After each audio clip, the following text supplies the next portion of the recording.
Hello again, lovely listeners, and welcome to the Refinement Not Retirement Show, the unique podcast that advocates refining your life, not retiring from it. Podcasting today from the beautiful Cotswolds village of Elmley Castle in the West Midlands region of England. This is Tony here again with my co-host, wife and life partner, Christine. Christine and I consider ourselves to be in refinement, not retirement. Say hi, Christine. Good morning, and I'd just like to say on this lovely day, although I think some thunderstorms are about to come this afternoon, to say a very happy birthday to our darling grandson Saxon, who is 7 today, and we'll be seeing him later on. So, and he'll be around tomorrow when the coronation of the king, which is what I think we're about to speak about. Yes, and and he will be here in the morning. Happy birthday to Saxon. And of course, those are the sort of things that we are now, having quit our business, we are now able to spend more time on, along with thinking about things. I find that the thinking time I now have, whereas I used to be investing so much time in thinking about my business, our business, and our clients, etc., etc. Now I get to think about things and really sort of also do some writing and sort out my thoughts on things. So the thing that Christine and I said we were going to talk about today on this, the eve of the coronation of the new King, Charles III, we want to sort of chat with you about what our respective positions are on the coronation and indeed on the monarchy as a whole. Those of you who know me will know that I hold quite strong views that we should get rid of the monarchy, and I know that will probably upset a lot of people at this time, but it is something that is very live in the public mind, so we thought it would be a nice thing to just share with you how we both feel. I don't think we necessarily feel in entirely the same. So I'm going to start by asking Christine whether she will be swearing allegiance to King Charles III tomorrow, as we are all being asked to do. Oh, well, I didn't know you were going to ask me that question, but in answer to your question, no, I won't be. Okay. Do you know what the content of it is? The allegiance? I don't. Okay. Well, no, not at all. I'll okay. tell you, because I had to look it up because I didn't know. I mean, the whole thing seems rather daft to me, but this is what us subjects, even that saying that seems just so weird in this day and age. What we are being asked to swear is as follows: I will pay true allegiance to your majesty and to your heirs and successors according to law. So help me God. So you've said that you're not going to be swearing that. Good on you, because I think there's so much wrong with that. Honestly. Well, yes. Now you've read it like that. I don't really know where to start. But I'm going to just, if I may, I'm going to set out some thoughts or some support for, or rather the key sort of aspects of my arguments for abolishing the UK monarchy, and see what you think about those. So I'm going to start by simply saying this. I think that the coronation itself is an outdated and elitist ceremony that really just symbolizes everything that, well, not everything, but a lot of things that are wrong with the UK's archaic monarchical system, if that's the right word, right adjective. And it seems to me that we need to move to a modern democratic system, and whatever the arguments are, and we can look at them for the monarchy, I don't know how anyone can argue that it's a democratic system. It's not. It's the opposite of it's an undemocratic system. It's no longer relevant in the society that we live in today. And this particular ceremony that most people, I expect, will be watching on their TVs is, you know, sort of steeped in tradition and ritual, and it just doesn't reflect the values and beliefs of the modern world. And I think that you can see that when I read to Christine what the king wants us to say in swearing allegiance to him. I think that it just goes to show you just sort of how out of touch the whole concept is. Of course, it's costly. The supporting of this huge institution, and I have nothing against the actual people involved. I think the Queen was clearly a wonderful woman. I've got a lot of time for Charles. You know, I had a particular issue in my life where I had occasion to write to him, and I got a letter back. I don't know whether it was written by him personally. It looked as though it was signed by him personally, and it touched me. I sort of felt that I felt the humanity in him. So I have nothing against the individuals, but I just think that this is, as I've said, I just think it's an elitist institution that really perpetuates social inequality. Just the idea of being required to call someone your majesty or your highness. I mean, these things are, they really grate on me. It's clearly a symbol of inherited privilege and wealth, which I think we should be moving completely away from. And it's the opposite of the principles that we believe in nowadays of a meritocracy and equal opportunity for all. The family, lovely people that they are, enjoy a very lavish lifestyle funded by the taxpayers. And at this time particularly, we know that many people are really struggling to make ends meet. The other thing, Christian, we went and saw Blood Brothers the other day, which is a wonderful musical, which very much showcases the class system, the class divisions that we have between the two blood brothers in the show. And the monarchy absolutely reinforces class divisions and has this idea behind it that some people are born to rule while others are born to serve.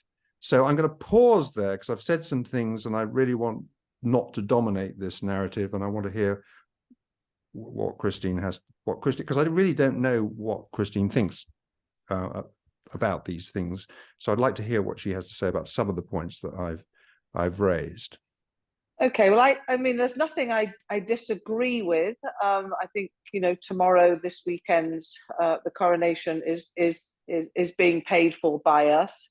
I agree that they have no choice in the matter who you're born into, like anybody in this world. So you didn't get to choose what parents you got, and I didn't. And on the whole, we find that we have to live with where we've landed in the world, I guess, with the family.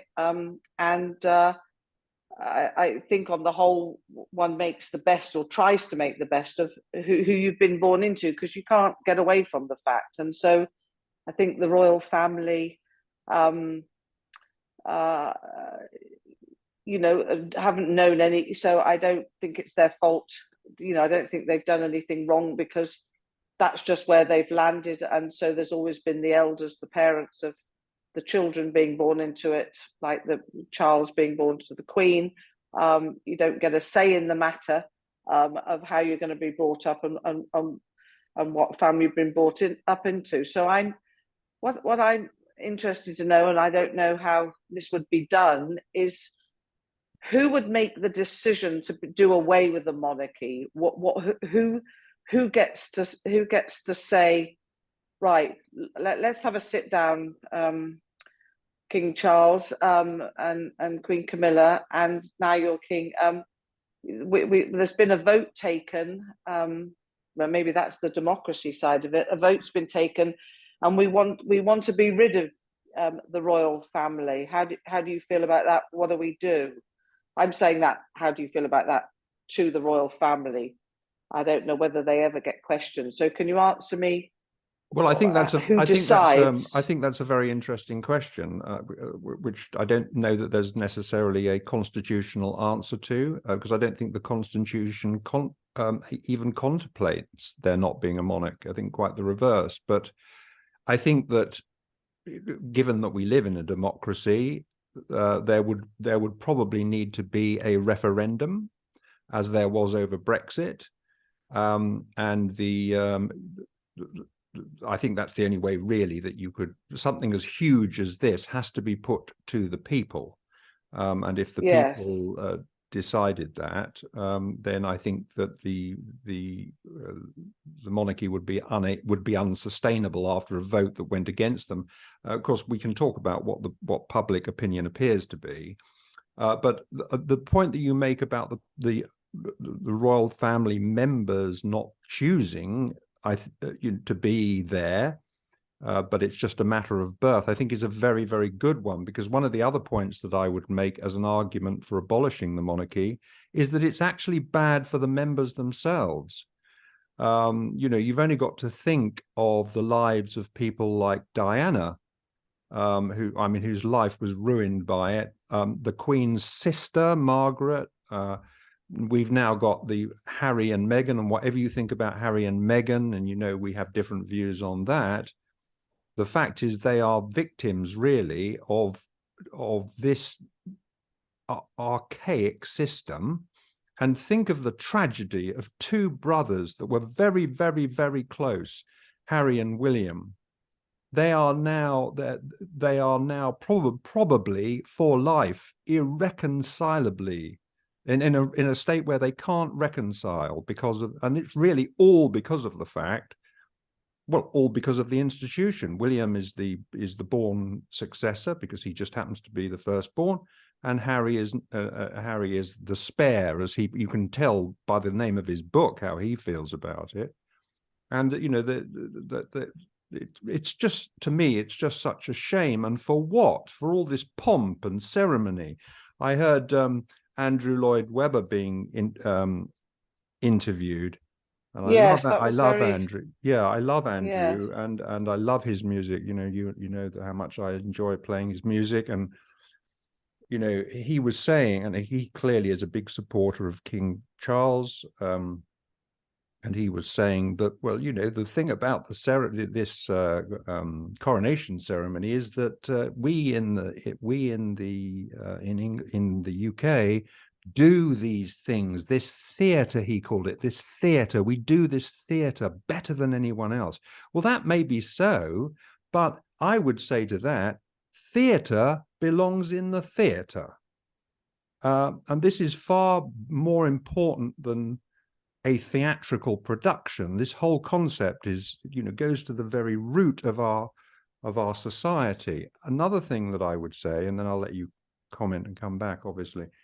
The other thing is that as part of this whole institution and the ceremony, the monarch, the king, is said to be anointed by God. That is integral part of this whole thing. He's anointed by God. God is a concept I do not believe in. I find it very difficult to understand how people can come to the conclusion that a God exists, given that all that we now know. Can understand why in the olden times, when we didn't understand things, how things worked. But that I find very, very difficult to understand. He's also, as part of this whole thing, the head, not of all faiths, although he wants to sort of bend it that way, as he wants to say it's all faiths and people of no faith, people like me. But that's really not what is in the instructions in the book of law, as it were. He is head of the Church of England. He's not head of any other church. He's head of the Church of England. That's clearly non-inclusive and clearly offends against the modern view of separation of church and state. So I think that's a very strong argument for abolishing the monarchy and creating we are really a secular state that and you have to be in order to treat all citizens equally and impartially, regardless of their religion or beliefs. So I'll let you come in there. Yeah, so I think just sort of going back to this whole thing, I would, when you talk to people and just friends and family and the weekends and what people are putting on in the villages, I don't think people I really don't think a lot of people give a lot of serious thought, as you do, and I do some, but nowhere near as much as you do. And there are lots of people that are very good, deep thinkers, and I think that inevitably have to come up with the same conclusion as you. So I think it's the non-deep thinkers who live a life, or live in this country, who just want any excuse for celebration, and I don't mean that in a sort of flippant way. I think it's, there are so many bad things that go on in so many people's lives that make them down or miserable or need lifting up, or the older generation in care homes, or older people who haven't got relatives, or people that are just coming to the end of their lives, and some of them who even saw the Queen being I can't remember what year was she coronated, 50 something. 50 something, yeah, I can't remember. Yeah, so just before I was born, I think 52. Does that sound right? Yeah, I think it does sound about right. So there's obviously lots and lots of people, and to see a second what would you call it, royal, I suppose, monarch to be crowned is something for the English people to feel proud of. Even I start welling up, and I'm a very emotional person, even though I don't know why I am sometimes, because it's not affecting my life at all. But I feel proud to be British. I feel proud to have a royal family, and when I say that, it's done with just shallowness, because when you say what you've said, I completely 100% agree. So I'm not quite sure why I am so proud. I just feel I don't, and I don't think I've ever really got too het up about everything. I mean, the class system, when people go, well, all the taxes should go to this, and or everybody should, we want pay rises, everybody that wants pay rises, so the taxpayers should pay it, tax the rich more. But I don't want to spend my life, and certainly not the last, years of it, sort of, well, he's got more than I've got, she's got more than he's got, why has he got this, why has they got that? I just want to, I'm here for a very short period of time, and if it isn't affecting my life to any particular extent, which I don't feel that it is, this weekend, yes, I know we're probably paying for it, but I don't mind that.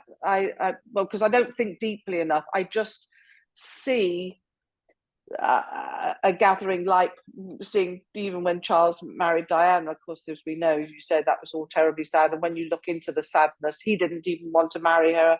And he always loved Camilla, and so you're right. Yeah, he was required by the institution. He was exactly, and he didn't want. He clearly loved Camilla, and that's what he wanted. And so this whole institution forced him into something that was unhealthy, and really ultimately probably led to the death of Diana.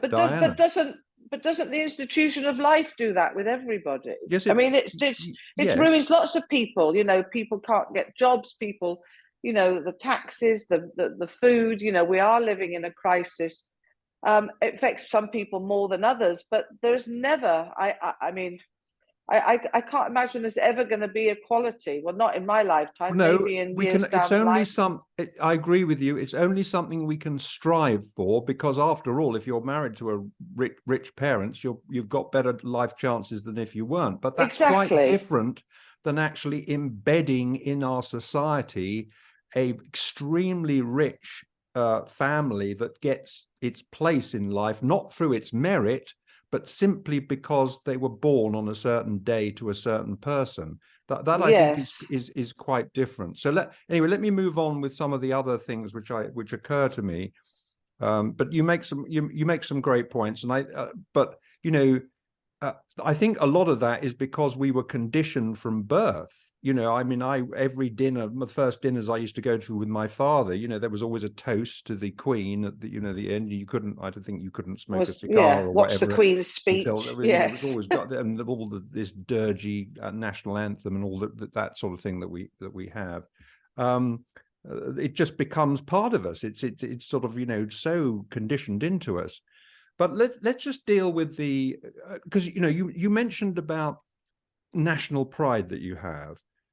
So you know, I would say about that. Do you not think the French people have pride in their country? They seem to have great pride in you know, the fact that they are the opposite. They got rid of their monarchy because their monarchy was abusing them, just as ours used to. And they got rid of them, and they are very, very fiercely proud of the fact that they are free from all that they have their own national identity, and it doesn't require these trappings, these ornaments that we have in the shape of the monarchy. But let me just but I still say just on the French with that, and I don't want to offend anybody, but you know, but there also is a huge arrogance in that country, a huge arrogance. Well, that's part of that. That comes with their own arrogance. But that's all. Another word for arrogance is pride. I mean, you know, yes, maybe it's excessive pride, but that's fine. You know, I don't, you know, you and I love going to France, and I'm sure we're going to continue to love going to France. And we love, you know, we love the interactions that we have with French people. They do not need this. And it does. And I'd like to move on to talk about the big thing that's always thrown up. The monarchy brings in more money. Gosh, I mean, this is to me is such a flawed argument, because the French actually have more tourism than we do. They still have their palaces. I mean, Versailles is wonderful, isn't it? I mean, you know that you don't have to get rid of of these parts of our heritage, Buckingham Palace, Windsor Castle, the rest of it. You don't need to have this privileged family being funded by the taxpayer as well.